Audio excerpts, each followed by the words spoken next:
All right, welcome again to another episode of James Reads from Star Wars Expanded Universe. Today I'm going to be reading from Razor's Edge in the Empire and Rebellion series. It is by Martha Wells, who is a first-time Star Wars author. It came out in 2013. Um, the Empire and Rebellion series is kind of a newer run of books that, while they don't connect with, have a storyline that flows through each other, they all take place in that original trilogy time frame in the time of the Empire and the Rebellion. The next book is Honor Among Thieves, and that's coming out relatively soon. But right now, I'll just read a selection from Razor's Edge. And it stars, one of the main roles is Leia, who's right here on the cover, as well as Han and Luke. But mostly Leia is the main focus, with Han and Chewbacca backing her up. Here we are.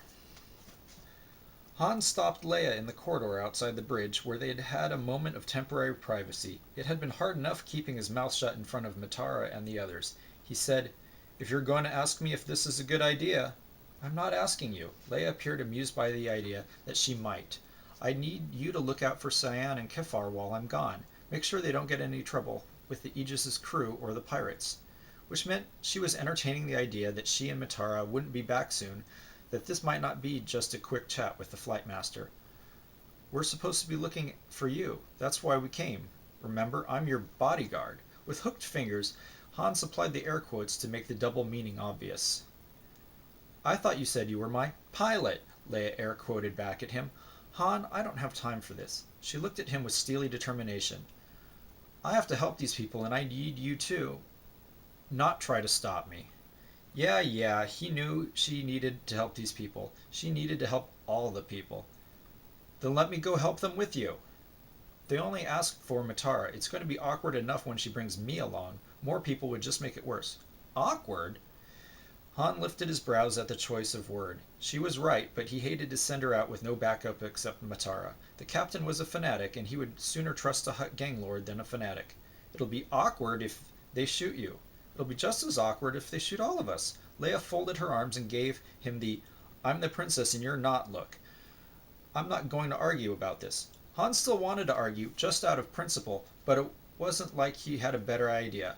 It was a little late to try seizing control of the bridge and taking over the ship by holding Matara hostage, which was his favorite of the bad ideas he'd come up with while they were in hyperspace. He hadn't brought it up at the time, because even then he could see that Leia was making subtle inroads to accomplish exactly the same end without needing to draw a blaster.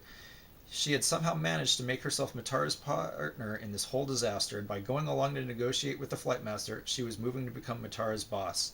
Watching her operate like this would have been daunting if he weren't finding it quite so attractive.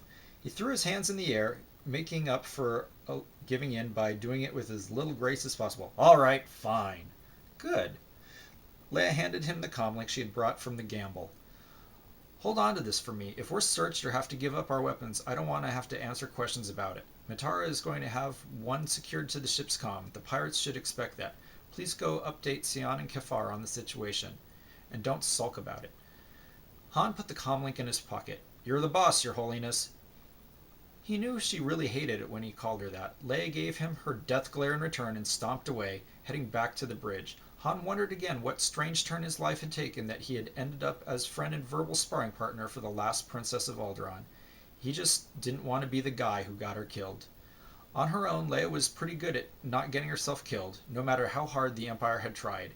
At least he was here with her this time to keep her out of trouble. What worried him more was how far she might have to go to save these idiot Alderaanians from themselves. The kids who thought they could play pirate without getting their hands dirty were bad enough. Matara, who had talked them into this and ran the ship like a cult leader in a religious colony, worried the hell out of him.